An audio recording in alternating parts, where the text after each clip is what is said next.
I'm Jack Kennedy, and they hit a lot harder in my opinion too. What is up, everybody? My name is Keelin and everyone's got a plan until they get hit with my views.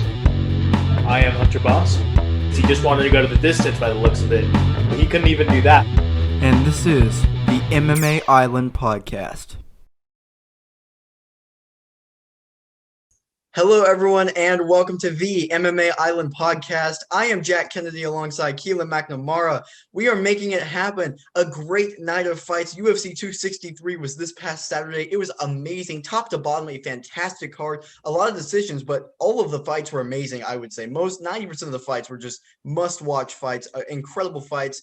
So we're going to go ahead and start breaking those down, and we got a great fan question to end off the episode. Let's get started with the first one. One of the wildest fights of the year, a typical Nate Diaz fight. Nate Diaz, Leon Edwards. Leon Edwards got the unanimous decision win, but almost got knocked out in the end of the round. Keelan, what'd you make of this fight? Dude, I made of this fight what everybody made of this fight. I made of this fight what you just made of this fight. I mean, this is just insanity, and this is why I love Nate Diaz, and this is why I love Leon Edwards, and this is why I love the UFC. You know, I mean, I don't say this out of arrogance or anything. It's just this is very much what I saw happening. Very much a big part of my prediction, I feel, came true. I do think Leon Edwards' kickboxing was far superior. You know, he was beating Nate Diaz up for at least 4 of those 5 rounds. But Nate Diaz being Nate Diaz, he sees his own blood. He turns into the Stockton Hulk, and then he just somehow gets better the longer the fight goes on. And, you know, we were saying this just before we came on air, actually. You know, I feel really, really sorry for Leon Edwards because he goes out, he puts on the performance of his career. 24 out of 25 minutes, he beats up Nate Diaz. 60 seconds to go. What does Nate Diaz go and do? He slips under the hook, lands an amazing left straight down the channel. He nearly finishes Leon Edwards, and that's all we're talking about. Leon Edwards cannot catch a break, man. I swear to God, he's under some juju or something. I mean, it is just absolutely unreal, but what a fight. It was every bit as good as we were promised and more. Oh, man, you couldn't have summed it up perfectly. It was just amazing, top to bottom, the entire fight, because Nate Diaz, first off, I know we talk, there's always these rare fighters that can eat anything and keep going. Nate Diaz might just be at the top of that list of fighters because he literally ate everything Leon Edwards had to offer, and Edwards was cracking him big time. Especially, he was dominating these rounds 1 through 3. Round 4 hit, and he was going all out. Rounds 4 and 5, he was cruising and going for the finish until the last 60 seconds, where Nate Diaz rocks Leon Edwards, points at him, does a stutter step to mock him, and the entire arena almost crumbles in an earthquake because everybody's losing their minds. I was watching this, and I don't think I've ever felt this feeling before. The only other feeling I felt similar to this was when Derek Lewis knocked out Volkov in the last 10 seconds of that fight. But it wasn't to this level because of the fact that Nate Diaz was getting dominated for 5 rounds, and also the magnitude of this fight. We both know that we talked about the ramifications of this multiple times on the podcast. When Nate Diaz cracked him, and I'm literally getting goosebumps thinking about this right now. Whenever he cracked him and rocked Leon Edwards, I didn't even know how to react. I didn't even jump up or anything. I just froze and I just looked at the screen. I'm like, what is happening? And he pointed at him and stuff. That might be one of the coldest moments of Nate Diaz's career, even though he didn't get the finish. That is just what makes him. That is why you have to watch a Nate Diaz fight. Right there. That is why you have to watch it, because he's never out of it. And he very nearly beat Leon Edwards in the last minute of the fight, put the pressure on, won the 5th round. It was unbelievable to watch. Just hearing the crowd go unbelievably wild. I didn't even know how to react to it. It was unbelievable. And like you said, that's all we're talking about, because it's just the most Nate Diaz thing ever. Cold, ice cold. Obviously, people are talking about if he didn't point on him, if he just bomb rushed him and everything, but that wouldn't be Nate Diaz if he did that. Let's be honest. He has to point him. He has to mock at him, and then he can go do it. So it was actually good defense from Leon Edwards for being as rocked as he was. He recovered as much as he possibly could. But I mean, that's what I'm talking about. The entire 24 out of the 25 minutes was just pure domination from Leon Edwards. Literally, the elbow he landed inside the guard, he out wrestled, he outstruck, he out everything Nate Diaz. The only thing Nate Diaz did better was out tough Leon Edwards and rock him in the last minute. And that's all we're talking about because it's Nate freaking Diaz. He's unbelievable, must watch, and it's so crazy. I was talking to you about it, and even about this, everything about this. He is absolutely. I think he could be a top 10 welterweight. You said that in the group chat and everything, and I agree with that. I think that performance showed it. He really, I mean, he didn't, I'm not going to say he hung with Leon Edwards because he really didn't, but he rocked him and he showed that he's resilient. I mean, a Chiesa fight would be so fun because on the ground, that would be amazing. I don't know if Chiesa could strangle Diaz like he can other opponents because Diaz is so elite on the ground. Especially the later the fights go, Diaz is going to get cut. That elbow opened up so bad. So, blood and sweat, you're not going to submit him. And then on the feet, Diaz is a real threat. That could be such a fun fight. I know they were talking potential Dan Hooker stuff and everything, but like just a little bit of segue off of this. Who do you think, what do you think would be next for a potential like Nate Diaz fight if he decides to do it again? Oh, good Lord. I'm reliving everything. You just summed it up perfectly. Rocky got rocked and I literally just froze for about 10 seconds. And I was like, McGregor 1 is happening again. Alarms, it's happening again, people. If that fight was 30 seconds longer, we're talking about one of the greatest comebacks in welterweight history. Possibly 10 seconds longer. Yeah, I even don't 10 seconds. It was so close. Man, Nate Diaz is special. He really is. And you can see the star appeal. It was always there, but obviously we know McGregor just shot him into superstardom and it unveiled the star that was always there and who hardcore fans always knew was there. Man, as for who's next for Nate Diaz, you summed it up perfectly and I appreciate you bringing it up. I fully stand by the conviction that Nate Diaz could be a top 10 welterweight. I think we both agree with that. I agree. Man, as for who's next for him, who isn't next for him? Nate Diaz will fight everybody. Yeah. I would love to see. I got him at one fight. I'd really love to see is Vicente Luque. Oh, that would be war. No one goes down in that fight. They would just beat each other up for 5 rounds. Oh, just bring them back to Arizona, that ridiculously partisan crowd. I actually think Vicente Luque has been booked to fight Chiesa. I don't know if that's been confirmed, has it? It's it's this close, I think. Yeah. It's basically confirmed. Yeah, I'd love to see that fight. Yeah. I'll tell you what, winner of Luque Chiesa gets Diaz. Let's do that. Let's make it happen, Dana. But just on a quick note before we move on as well, I want to touch on something you just touched on, which is the crowd. That crowd was pretty much dull for 24 minutes. And then one punch and the roof nearly caves in with the noise. Usually I hate biased crowds because I think it's unfair. Even though I like Leon Edwards, this is one time where I loved how partisan the crowd was. And like you, I almost got that feeling where I wanted Nate just to do it, just to see the flex and everything. But yeah, unbelievable fights. We expected nothing less, and by God, we got nothing less. And Nate Diaz, really, he can cherry pick his next fight at 170 because anybody's going to want to see whoever he faces next. I think Leon could well be next for the title, but Nate Diaz's options are anything but limited. Yeah. That was unbelievable. And as for who he could fight, I agree with you. It's anybody. I love to see the welterweight fights, Chiesa Luque. That would be amazing to see the winner of that. I'd really be interested. The Dan Hooker fight is so weird that I think it could work. Yeah. It's so odd. Tony Ferguson would be a fun one, but that one would be wild. But I think Nate Diaz might be a little bit too big for him. And the way things have been trending, but that would be a weird fight, and neither one of them would be finished. Tony Ferguson. Can you imagine the press conference to that? Who knows? That would be unbelievable. Or even the weigh-in stare down. They both try and get each other to flinch, and then that would be incredible. That would be insane. Yeah, I don't know. There's, like you said, he could fight anybody, and obviously we would tune in. And after that, Nate Diaz again has the right to call out whoever he wants because he put on that performance. That's why that's why guys like Nate Diaz, Conor McGregor, Justin Gaethje are must-watch guys. Like, you have to go see them because they always deliver. They always put on a show. It was so fun. Like you said about the crowd too. Oh my gosh. The crowd, I must admit, of the 3 pay-per-views since fans are back, Phoenix was or not Phoenix, wherever Glendale was the most. They were not exactly patient with the fights. All of the fights I thought No, were that pretty is decent. true. And they were booing like half the time. Anytime we would go to grappling, they were booing. And I was kind of like getting a little bit frustrated. But in that Diaz fight, when he rocked him, that was so loud and so unbelievable. And that Diaz walkout was amazing as well. Everything about that moment was incredible. Yeah, and segueing to that, how is that? I just legitimately believe each one of these three fights could have headlined a pay-per-view. Oh I yeah. legitimately believe that. We're moving on to the co-main event now, and another fight where I get goosebumps thinking about Brandon Moreno. Dare I say, had a Rose Namajunas level emotional moment, winning the title over Davidson Figueiredo. It was unbelievable. Keelan, what are your thoughts on this co-main event? Bro, what can I say about this? This was unbelievable.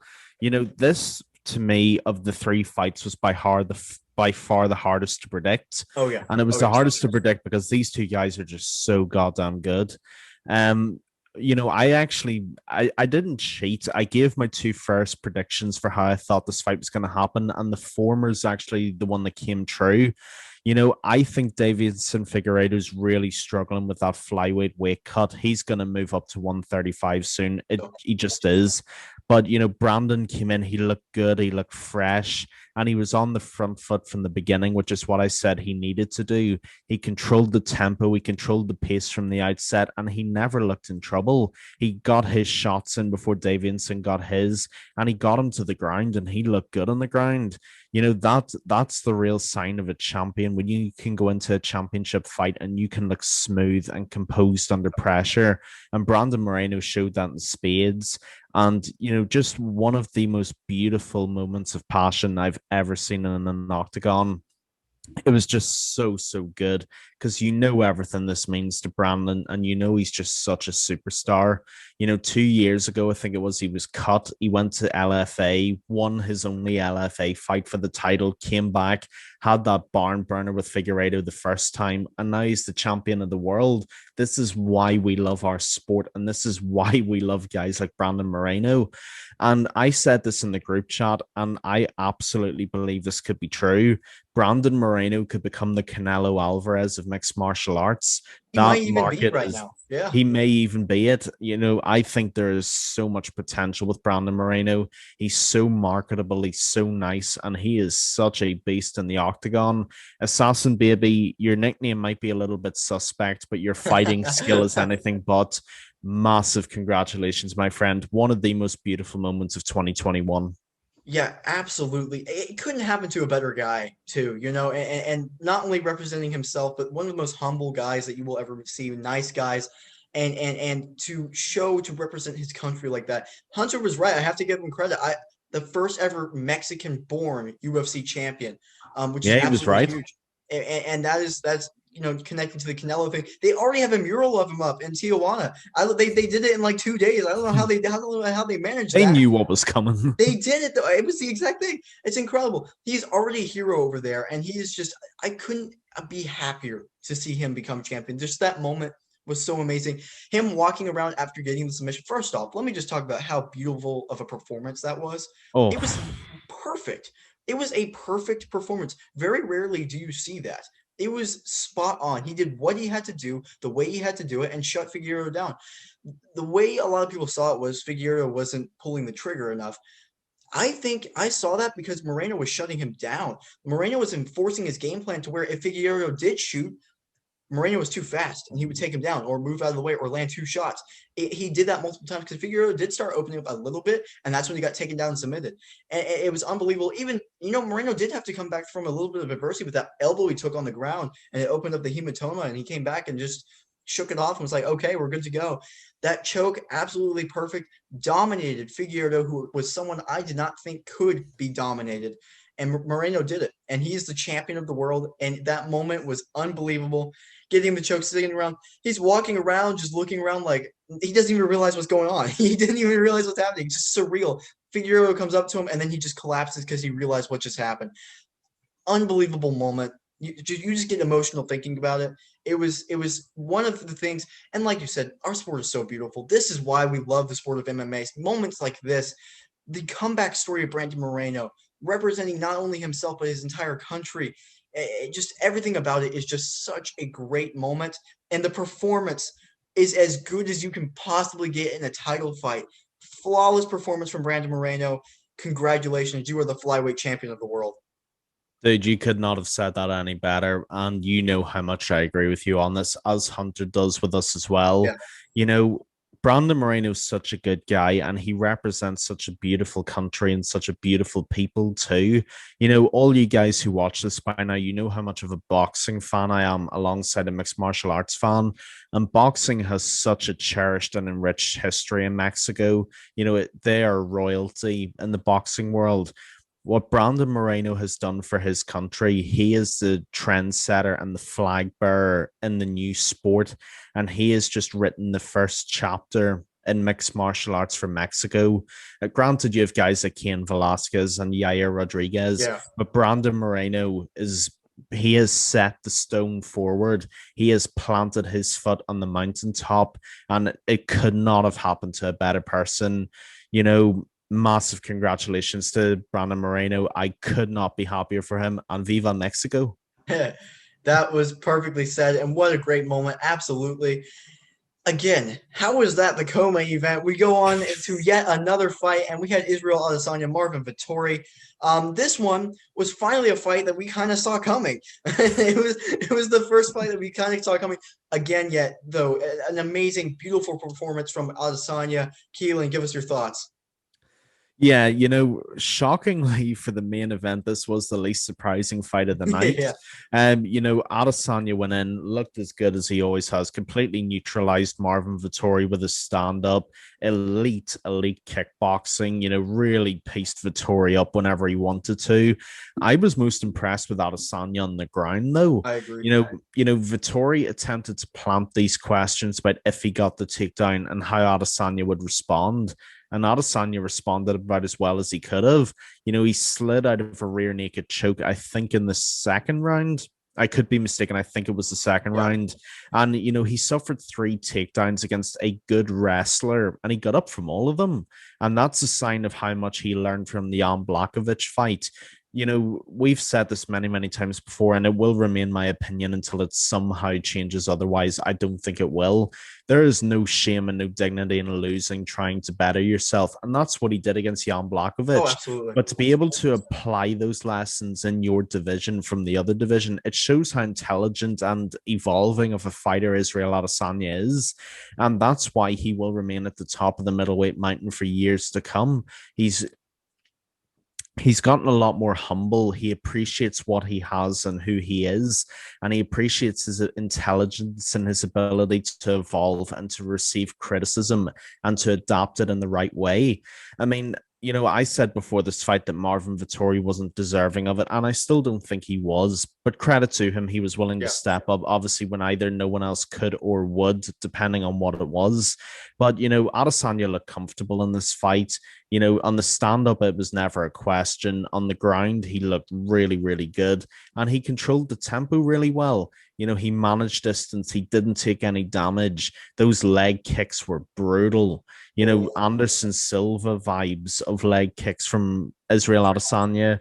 And yeah, you know, it's one more obstacle he's cleared. He's really reintroduced himself to the division. It's like he said after the fight, you all must have forgot. He is still the king. He still has the strap, and there's a very good reason why.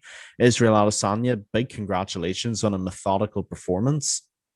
Yeah, absolutely. I agree with you 100%. He looked so composed. He looked back to himself. He was able to open up in the striking because he realized that Vittori didn't have that much to offer him in the striking in return. And I did think that was true because Vittori the entire time, his game plan was so straightforward and so simple to the point where Adesanya was able to pick up on it. It was the 1-1-2 on the feet, trying to catch him against the cage, and he would seriously do that combination over and over and over again. I don't know if he maybe threw one punch to the body, a couple leg kicks. It was seriously the 1-1-2 for the majority of the fight. Adesanya is able to read that, and it was the 1-1-2 able to set up the takedown. Vittori, in my opinion, he did good in the first takedown. I was surprised he was able to get the first one. That was actually very good, catching the leg kick and getting him down. Adesanya gets up. The difference is when it comes down to it, is Vittori is very good all around. but he's not elite in one specific area, in my opinion. Exactly. Derek Brunson, I think, would commit more to those takedowns. It didn't look like Vettori. He looked like he would get him against the cage and just be able to out muscle him and out push him to the ground. One, Jan Blachowicz didn't even do that. His takedowns were more technical than that. But two, you're not as big as a 205 pounder. Yeah, he put on more muscle, but Adesanya is taller than you and more lanky and stuff. He's going to be able to get out of that. And he used great wrestling, Adesanya, improved fence work to get around that. And Vettori wasn't really committing to it, and he would get those elbows and stuff. Yeah, he did get 3 takedowns, but when he was on the ground, and another difference between the Jan Blachowicz fight is that he wouldn't really do anything from it. He would just try and hold him down there. He only postured up, didn't he? He never postured up. He would just land a couple body shots, and Adesanya was able to use that to his advantage because he realized Vettori is just trying to hold him there, and he's able to move around. Great job by Adesanya, and very much improved on the ground. But Vettori, I think, if that was absolutely his game plan, which was clear, he should have gone full into it and made his wrestling so that he was dropping the hips. He instead of just hanging on him and lowering his head down and eating those elbows, he should have dropped the hits and fully committed to every single takedown and not banked on him being able to out muscle and out power Adesanya and assume that Adesanya didn't really work on his wrestling as much as he should have. That being said, I really do want to give Vettori a lot of credit because I did not think he was going to last very long. He ate some of Adesanya's best shots, and he was in it for the majority of the fight. I do not like that he thought he won at the end of it. Not Piotr even, Jan all over again. not even that he thinks that he did good or whatever, or even if he legitimately thinks he won, but the fact that he's like protesting it almost to Adesanya himself and everything, that doesn't sit right with me, especially when you lost every single round very clearly. As for Adesanya, another great performance, and more than anything, obviously he called out his arch nemesis, Bobby Knuckles, Robert Whittaker, which is the fight to make finally. Pending no one gets hurt. Please, no one get hurt. Yes, absolutely. And but yeah, I think this fight was so important for Adesanya more than just winning over Vettori, but in getting his momentum back. Not that he necessarily lost it, but just to get a win. Still the champ at middleweight, never lost, never skipped a beat there. Like you said, his only thing was going up to light heavyweight against Jan Blachowicz, who, we know how good he is. No shame in that. Got another great win over Vettori. Robert Whittaker should be next. I love to see that fight in New Zealand. I think that'll be so hype. And it's exciting to see. It's just it's rare things when you're watching an Adesanya fight because you're watching greatness. And he looked great on Saturday night. He looked like he was confident. He looked clean, striking, so technical, able to land 90% of his strikes that I saw. So good. And Adesanya, great victory, momentum back. Robert Whittaker, Adesanya has to be the next fight. I'm so excited. Hell yeah, that is the only fight to make, and that's the only fight that has to happen. Excuse me. Just to briefly segue to Marvin Vettori, because I do want to analyze both sides as much as I can. I think his game plan was very poor and it was far too basic and it was far too obvious what he was going to do. I agree. Even at the press conference, rule 101, number one of fighting, do not tell your opponent what you're going to do because your opponent's going to realize that you're telling the truth and they're going to prepare for that. The problem was, like you said, and I think you said it very well, Marvin Vettori is basically a 6 out of 10 in every facet of fighting, but he's not an 8 or a 9 out of 10 in one of them. And I think that's reflective of the problem of modern mixed martial arts. There are very few specialists anymore. Adesanya's an elite kickboxer. Marvin Vettori's not elite in anything, which feeds into the second problem. He didn't bring any aces up his sleeve that he could have used in the octagon. He literally sat back and said, I'm a wrestler. I'm going to get him to the ground. And that's it. He didn't, it's not like we could have said, oh, his jab's better or he's got a better hook to counter Adesanya's stance. He didn't come in with anything new. Literally all he did was basically go in a suicide dive, praying his takedowns worked for 5 rounds and that was it. So his preparation was really, really poor. And that leads into my last issue with Vettori's preparation. He thought he was Jan Blachowicz. Exactly. And you're not. Yes, that is so true. Marvin Vettori, let me explain something to you. Israel Adesanya went up 15-20 pounds in weight to fight for the title. Because he lost to the champion of that division, you thought you were the champion of that division, and you are not the champion of that division. You are not Jan Blachowicz. You are not 205 pounds. You are 185 pounds. Just because you are a wrestler and because Jan Blachowicz is a wrestler, that does not make you the same as Jan Blachowicz. And this is what Marvin Vettori based his entire game plan on. Vettori went in thinking, hang on a second. How did Jan Blachowicz beat Izzy? Oh, wait. He took him down and he held him there. What you did not factor in, Marvin Vettori, is that Jan Blachowicz was 205 pounds and he was able to use that against a lighter frame. You weigh the same as the frame you're fighting. You have no weight advantage to use. I mean, this is extremely basic stuff, and the fact that Marvin Vettori and Marvin Vettori's team did not realize this is somewhat concerning to me, Jack, if I'm honest with you. Yeah. I mean, this seems to me, especially for a man who's ranked number 3 in the world in mixed martial arts, to not realize the mistake he's making. That is quite concerning to me, because if you want to try and adapt your winning strategy from another fighter, that's one thing. But the fact that you completely assimilated your identity of your fight plan from the other fighter, that's a completely different thing entirely. Marvin Vettori's really got to go back to the planning board here, and he's got to work on his strategy, because it was basic and there was no real attempt to evolve in any way. Yeah, you made some really, really, really good points there. And kind of what I want to expand on is the Jan Blachowicz comparison. You were absolutely correct in the way he thought he was going to do that. A couple things. One, even if Jan Blachowicz was going to face Israel Adesanya again, just like when Dustin Poirier faces Conor again, they're not going to use the same game plan 2 times in a row, because that fighter is going to catch up to it and use and fix the holes for that game plan.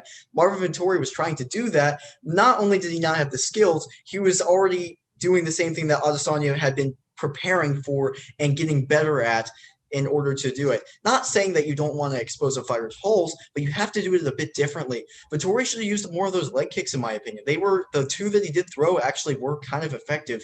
But yeah, another thing too, and you said Jan Blachowicz has very, very, very good wrestling, which is true. The thing that makes that so effective, especially against Adesanya, and what makes his wrestling very good, in my opinion, is because I'm willing to say this. I think Jan Blachowicz is an elite striker because of his power. Yeah. I think his power is a difference maker, and because he's able to do that and be technical with that power, I think that makes him an elite striker. And that was such a puzzle for Israel Adesanya to solve. They were both it was so technical. It was amazing to watch that fight. I love that fight so much. A lot of people didn't like it. I thought it was such a good matchup. It was so fascinating to see, and Israel Adesanya was so focused on that it enabled Jan Blachowicz to use his good wrestling to get him to the ground and then control him in the later rounds. And we've talked about this a lot and everything, and yeah, Vittori's not that. But you just have to know that is the reason going into that. And that camp not picking up on it, not even Vettori himself, but the camp not picking up on it, is such a good point. I'm so glad you pointed that out, because that is the thing. You cannot compare yourself to another fight. MMA doesn't work that way. We talk about MMA math. Studying fights rarely works that way too. You have to look at the fighters' holes in their game and then come up with a relatively different game plan. Unless a fighter has a hole so gaping, which you wouldn't be champion if you had a hole that gaping. Like Kevin Holland in his wrestling, that's a good example of it. You wouldn't be champion with that big of a hole, in my opinion. But even if they did have that big of a hole of gaping, you have to look at that and then apply a little bit of a different game plan, because you have to realize you're a different fighter. Play to your strengths. Vettori really, if he mixed in more combos, he was doing good backing Adesanya up against the cage. If he feinted a takedown one time and then went up top and landed a hook or something, who knows? I think Vettori, you nailed it. I think he's a good 6, 7 out of 10 in pretty much everything, which is a really, really good fighter. And credit to him, and he showed up. But when you're facing a guy that is just a 9.7 out of 10 in striking and has improved his wrestling tremendously, and then you use the exact same game plan as a guy who weighed 205 pounds, has power unlike most people on the planet Earth, it's just not going to go good for you. I wish Vettori the best, and I do think I would like to see a Paulo Costa matchup. Paulo Costa's been pulling out a bunch of stuff. I think that fight could be very interesting for a Vettori comeback fight. But I just think that you needed to – I think a lot of this not only relies on Vettori himself within the fight, but I think his camp plays a large part of this as well, which is why I'm so glad you said that and pointed that out. Yeah, absolutely. Very often you are only as good as the team around you. Look at why Adesanya is as good as he is. City Oh, totally. Kickboxing are one of Yeah. the top gyms on this planet. And, Eugene Berman is one of the best head coaches in the world as well. There is no question about it. And yeah, one thing that I love about this fight is that it proves an argument I'm actually very passionate about. And I think you are as well, actually. Anybody saying the age of the specialist fighter is over can go and laugh now because it is so untrue. You need to be a specialist in mixed martial arts, not only to stand out from the crowd, but to be a better fighter. You know, it's all well and good having these guys who's a solid boxer, a solid jiu-jitsu practitioner. Give me a specialist in one of them every day of the week because at least you have a clear advantage that you can build on. Look at Wonder Boy, one of the That's what I was best thinking. karate practitioners in the planet. Michael Venom Page in Bellator, specialist on the feet. Adesanya. And, look at guys like Daniel Cormier whenever he was fighting, one of the best wrestlers on planet Earth. Look at Khabib. Khabib was a wrestling and sambo specialist, and no one could lay a glove on him for the most part. So this nonsense about specialties being gone is ridiculous. People just don't want to see the truth that's in front of them. And I do like your point as well about what's next for Vittori. I think Paulo Costa makes the most sense because you have the two guys who got most recently beaten by the champion, and it's a good semi-eliminator to see who's still in the mix. I mean, I know this is a topic and a conversation for another episode, but I'm really not a fan of how Costa's conducting himself. I I agree. think it's classless, I think it's tasteless, and I think it's extremely poor. But notwithstanding those opinions, that fight makes a lot of sense. You have a good wrestler against a good wrestler, all round fighter. And I think that would be an intriguing matchup for sure. Yeah, absolutely. I completely agree with you. Great main event, great card all around. It was so fun to watch, top to bottom. It was incredible. It was so fun. It's one of those cards where after you're watching, you're just buzzing for the whole night afterwards because it was Oh, just so, yeah. so incredible. So following that, and we have a fascinating fan question that I really want to hear your opinion about because it is a real question now because Leon Edwards did suffer that last minute thing to Nate Diaz. The title fight is not necessarily locked up, as crazy as that sounds. The question is, if Wonderboy beats Gilbert Burns, would Wonderboy be more likely to get the title shot ahead of Leon Edwards, or do you think Leon Edwards still has it ahead of Wonderboy? Oh God, this is a good Yeah. question. This is too good of a question. So whoever asked it, thank you very much for asking it because you've put me on the spot once again, and I love it and I hate it at the same time. Can we just make a second welterweight belt, please? I mean, we And need it at this point, yeah. I mean, we're gonna have to become boxing now and introduce different belts. No, I'm joking. I'm joking. Don't do that. No. Yeah, this is a really tough question. Because there's so many good arguments you can make for both guys. Stephen Wonderboy Thompson's one of my favorite fighters. I've literally just said why I love him 2 minutes ago, but we all love him here at MMA Island, and for very good reason. The guy is one of the best fighters on the planet. And how old is he now? Is he 38?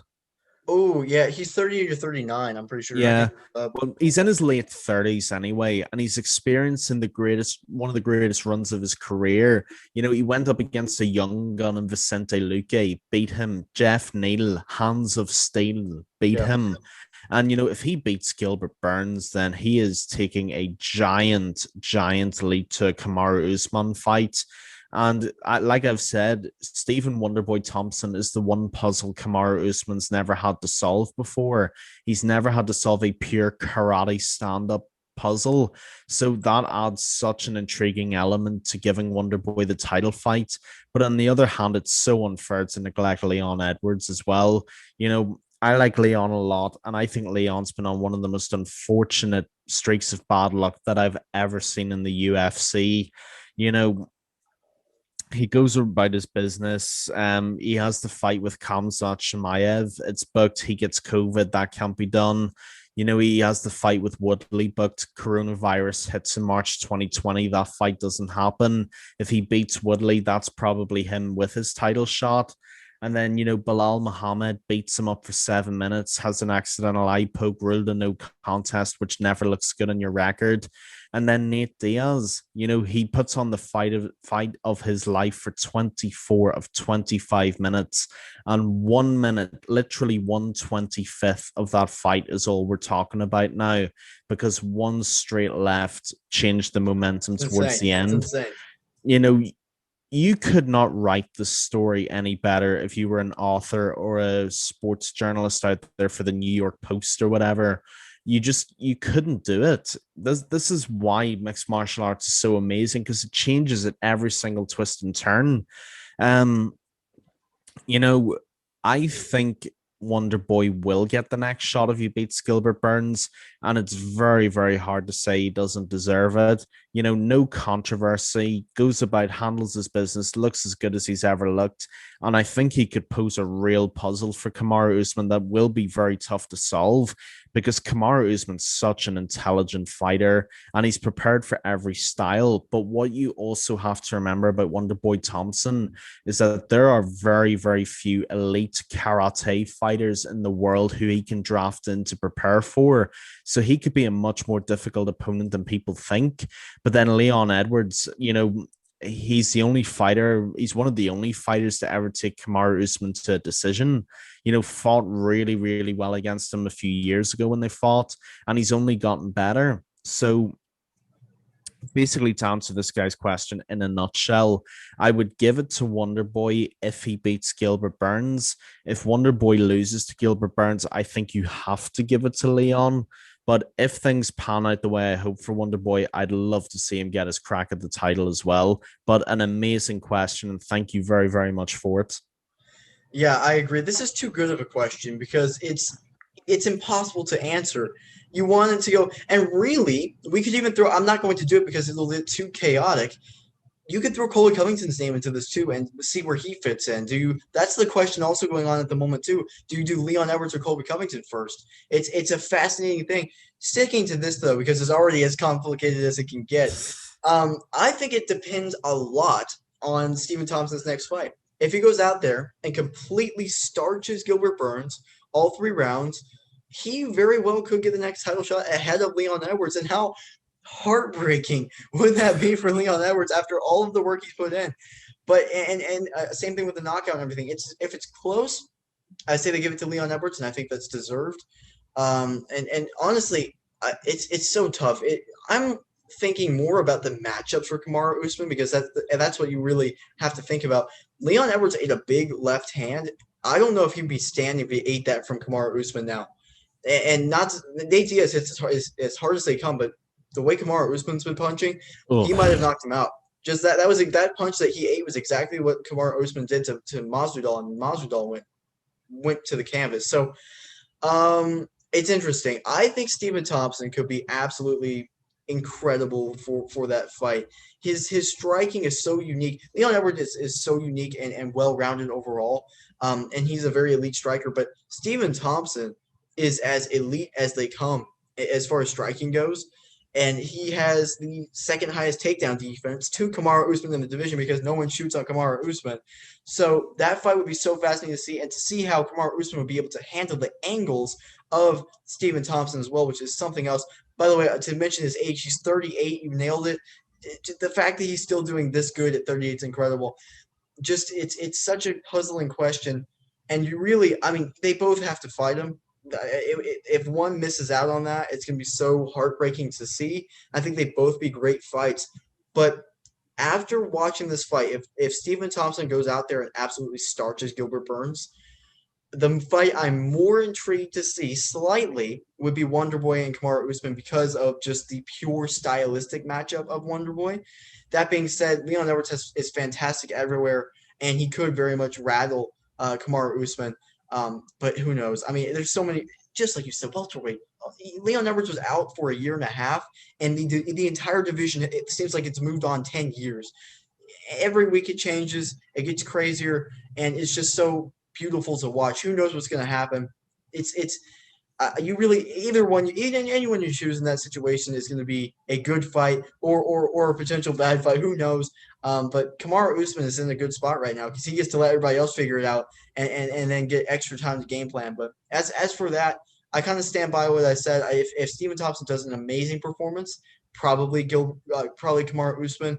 But if not, then Leon Edwards. But again, who knows? It's crazy. Yeah, I mean, the reason this question's so great is that it is incredibly difficult, but it's one of those questions that's incredibly difficult to answer, but also one that you can't answer wrong. Totally. Because you pick Covington, Edwards, or Thompson, and you can't really go wrong with your Yeah. justification.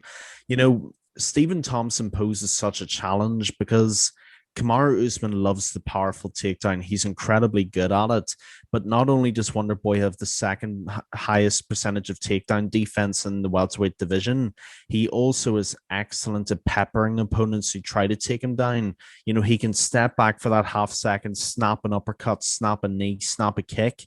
And Usman has to be very aware of that because Wonder Boy may not necessarily punch as much for power as other welterweights, but he punches often and he punches like a sniper. He is accurate. My man does not miss. And that is his greatest weapon. As for Leon Edwards, we know how good his kickboxing is. I've advocated his kickboxing for the last 2 or 3 episodes now, probably even longer. So it's just such an interesting narrative. I think the way this pans out is probably this. We believe Colby Covington's next in line for the shot against Kamaru. I think Kamaru knocks him out when they fight again. That jab is like an atomic missile. It is so powerful and it is so effective. And then if Wonder Boy gets past Gilbert Burns, that's the title fight to make. And then assuming hypothetically Kamaru gets past Wonder Boy, then give him Leon Edwards. I think that's the first way of doing it because you have to give so much credit to Stephen Thompson. He goes out, he becomes an even more difficult puzzle to solve with every fight.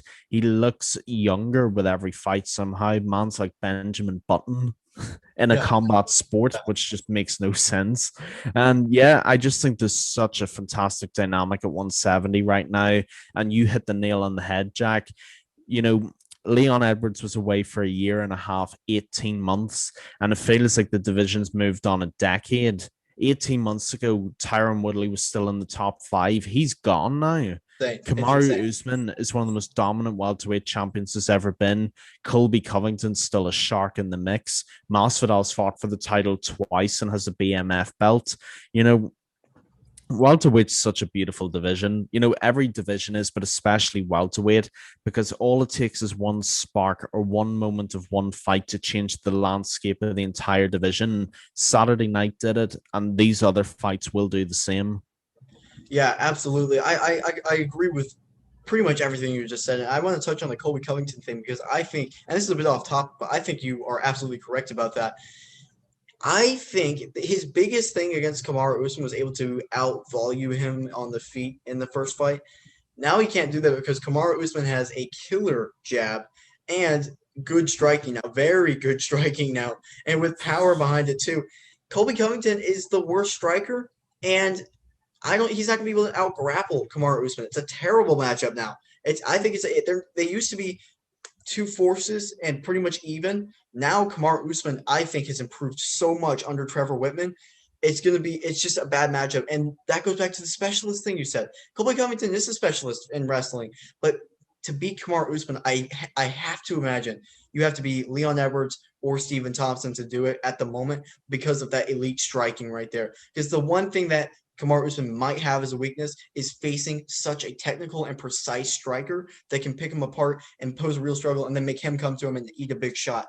I don't know if Colby Covington can do that. Great points, though. And that was a great podcast. We made it happen. Good stuff. Thank you, everyone, so much for listening. Please make sure to go ahead and like and subscribe on YouTube. As always, we are everywhere, literally everywhere. Yes, including literally iTunes everywhere. and Spotify. You said it, you got it, man. Including iTunes and Spotify. Please make sure to go ahead and follow us on Instagram at mma.island, and please check all of our great work on our website, mmaisland.net. Again, everyone, thank you so much for listening. Great podcast, Keelin. You too, Jack, and thank you everyone for listening once again. We back, we making it happen.